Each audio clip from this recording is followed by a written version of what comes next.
This is just a beautiful city to visit, and it brings back so much memories of history, and it always resurges my patriotism, and that's always good too, because sometimes all we think about is how dysfunctional this city is, but there's still a lot of bases here to work from for a free country.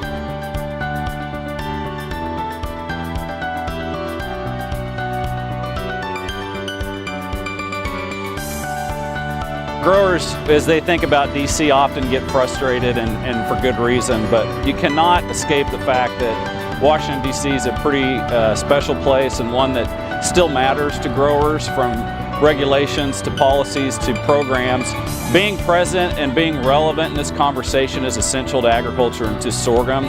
We can't not be here, and so the participation that growers have to say yes to this trip, some of whom have been doing it year after year, is very important to the industry, because you have to be visible and you have to ask questions and you have to push your interests in this town, or somebody else will do it for you. It's been very beneficial to me in reaching contact with our legislators. They and their staffs are very important. They enjoy the connection we make with them.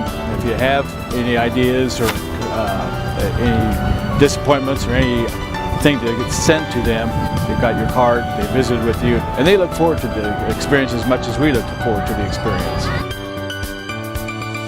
I've been on the D.C. fly-in for several years, and I feel like it's a very important part of the NSP process and the American process.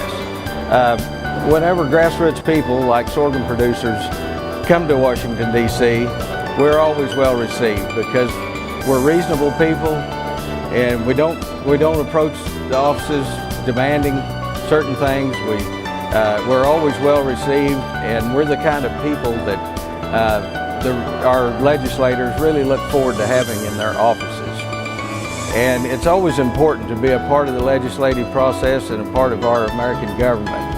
For new people that are just starting the fly-in for the first time, I think the best thing they can do is study their talking points and study up the backgrounds of the people they're going to be visiting, because it's very helpful when you get in those offices if you know a little bit about the person that you're working with and a little bit about maybe some of their voting record.